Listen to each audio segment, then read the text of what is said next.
All right, I'm sitting here with Tammy. How you doing? All right, how are you? I'm good. You just want to tell me a little bit about, like, where you're from, how old are you, stuff like that? My family's from South Philly, but I grew up in Jersey. Okay. And I left home, started leaving when I was like 12. I lived in Virginia, Florida, Illinois, New York. Okay. So you moved around a lot when you were... Yeah, with different sisters. Okay. I'm the youngest out of 7, so I lived like with different sisters. Okay. I would run away a lot because my mom, was a little crazy. She would fuck us up a lot. Oh, okay. So you were a runaway. Bad temper. Yeah. Yeah, runaway. Okay. Did you deal with, like, the juvenile detention centers and stuff like that? At first, for running away, I did. Mm-hmm. And then when I was 16... 15, getting ready to turn 16, I was staying with my sister Tracy, and she was 22. She got in a fight with another 22-year-old. The girl was choking her. I had to stab the girl to get her off her because her face was turning blue. I didn't kill her, anything like that. Her dad was the fucking police chief in that town. So I went to the max juvenile. Okay. And in Jersey, they called the sentence 3 years indefinite. I thought that meant I had to indefinitely do 3 years. It meant I had to do 9 months. I escaped after I was there for like 7 or 8 months. I was getting ready to get out. Yeah. So when they caught me, they said I was incorrigible. Yeah. And sent me to the woman's prison. I didn't get out till I was 18. Oh, okay. That was the only time I had ever been in trouble. How was I incorrigible? Right. Yeah. The only thing I ever did was run away from home. I think the juvenile system just wanted to be done with you, so they put you in a jail till you were 18. Yeah, they sent me to the woman's prison in Jersey. I went to Clinton. Oh, wow. Yeah. I was the youngest one there, and everyone else was there for murder or... Because I was in max because I was an escape risk. Wow, yeah. Okay. Well, I guess that was a wake-up call when you got there. No, it made me crazy because if you looked at me wrong, I wanted to fight. Yeah. Like, when I got out of there, and then I moved in with my sister when I got out. I smoked weed and I met an Arab guy. Lived in the same development as her. She lived in Jersey. Coachman Manor, I think it was. Lindenwold. And I met him. I ended up getting married with him and having 2 kids with him. But when I first met him, he loved me. He'd give me money. He'd give me the car. And I'd say, I'm going to get coffee and call him from Virginia. Mm-hmm. Cars in the impound. Yeah. By the Navy police. All right, hold on one second. Oh, shit. I get this off my car. I gotta go again. I officially get it taken off my car Monday morning, tomorrow morning, finally.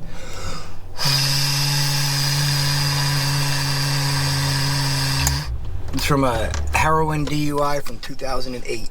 They gave you a DUI for heroin? Yeah. Well, I kind of ran into a store or something like that. Oh, yeah. Still, DUI is for drinking. Yeah. Driving while intoxicated. All right, so you were married to the Arab guy, and you were just already starting to... I started driving a cab. I went to college. Well, no, I started driving a cab and an ice cream truck. I smoked weed and drank, but I didn't have no real habits. So when did the habits, the hard drugs start? Like, how did that enter? I got divorced, and we were sharing custody of the kids, and I was bar hopping a lot. And I ended up in a bar in Kensington, and I met this guy named Dennis. And I caught him doing it, and I said I wanted to try it. You're talking about dope? Yeah, heroin. Okay, yeah. Yeah, he was shooting up. And this is back to, I'm sorry to interrupt, the original heroin. This is when I was 25. Okay. I'm 48. Okay. So, he shot me up, and then ever since then, I've been doing it. Yeah. Love that first one, huh? It's been ever since. Yeah. So that was the first time you did it, was IV. Yeah. That's me. That's how I did heroin too. Normally, it's weird because snorting doesn't do nothing for me. Even now, I've tried for the person I was living with or someone else to snort. Yeah. You know, and it barely keeps me well. It doesn't, Right. and it's probably because I started IV. It just, I don't even breathe through my nose. Like, I Right. breathe through my mouth, so probably I don't get most of it any freaking way. Yeah. All right. And so heroin is your drug of choice, right? Yeah. And do you use other stuff now, or is it? Yeah, I smoked crack for a while, but I never really liked it. Okay. We were talking off air. You were saying it was more of like you know, just because everyone else was doing it type thing. Okay. Yeah. But now I started sometimes mixing some coke with the dope. Okay. And the reason I started doing that, because a couple months ago, maybe 9, I lost my eyesight to the point to where I had to get someone to hit me. I had to get someone to walk me to cop. I couldn't see clearly your face. Wow. From this far away. I might not be able to tell who you were. I went to Salter Eye Hospital, and they said they didn't know exactly what was wrong, or how it happened, but they would have to put needle injections in my eyes, that it would hurt, and they could only guarantee to save what was left. I said, what do you mean? I'm damn near blind now. No. Right. So I left, and I started realizing when I would smoke rocks from this certain place, my eyesight would go. It was clearing up, and it would go like that. So I stopped smoking them rocks, period. And from there, I Right. would smoke, and my eyesight came back. Wow, that's scary. But now, I don't know if it's psychological or what it is. Now, I hit myself in the last couple of days, but for the majority of the time, I get someone to hit me Okay. in the neck, because I don't know, from not being able to do it, I can hit someone else in a minute. I can't hit myself. Right. It's like psychological. I don't know. Yeah. Now, how much do you normally have to pay for that? For someone to hit you? What's the I mean, going it rate now? depends. Like, you know, I mean, sometimes I'll give them a bag or $5 if I have it. Sometimes 2. Sometimes $1. You know, it depends. Depends on what you have, or Yeah. what situation you're in at the time. Yeah, and now I only alternate between like 2 different people, because I don't. Because people make like a living just shooting people up down here, pretty much. Yeah, right? and but then there's some people who pretend they can do it and don't know what they're doing, Okay. and will shoot a miss in someone. Or there's also people that know how to do it, but that'll steal your shot. Oh, okay. They don't care about shooting up if you got your blood in it Yeah. or not. So they don't care about AIDS, none of that stuff. No, It's there past was a guy at the park that I was buying a damn bag of dope and coke damn near almost every time I had him hit me, and he was stealing my shot. It got to the point where his friends started telling me that he was stealing my shot, and it was like I was getting sick all the time so fast because I wasn't really getting nothing. Right. He was like hitting me with Water, probably. right, with probably a cotton shot, Cotton because shot, I would yeah. feel well for a minute, Right. but it was bad. So now it's like 2 different people I have to do it, and that's it. Yeah. But there are people that's all they do down Yeah, here, right? right. It's I noticed that people still selling works a lot too. Is Yeah. that a thing? All right. And basically, for females, either you do tricks or you panhandle for money here, right? I do both. Okay. I seen you because I just seen you do the panhandle mostly. Okay. Right. Well, see, I don't want nobody that I know from, you know, when I'm being normal, or nobody. I don't really want nobody to see me standing on the corner Right. looking. So, especially when I'm in my right state of mind. Yeah. But I mean, when it comes down to being sick, you got to do what you got to do. So, but I try to do something else first Right. beforehand. But I mean, I'll be holding a sign, and I got dates that pick me up there, or that I've met there. But I mean, there's a lot of good people out here, though. You know, I hold the sign, and I've met a lot of good people that have helped me. Yeah. Yeah, like, but if somebody asks me a question, if they ask if I get high, or I tell them the truth, I don't lie to them. Sure. Yeah. I mean, I think but people, if they are curious and they ask you that, I mean, a lot of times they're probably going to help you out if you're honest with them, you know? It is what it is. Couple quick more questions. When was the last time you tried, or have you ever been interested in treatment? I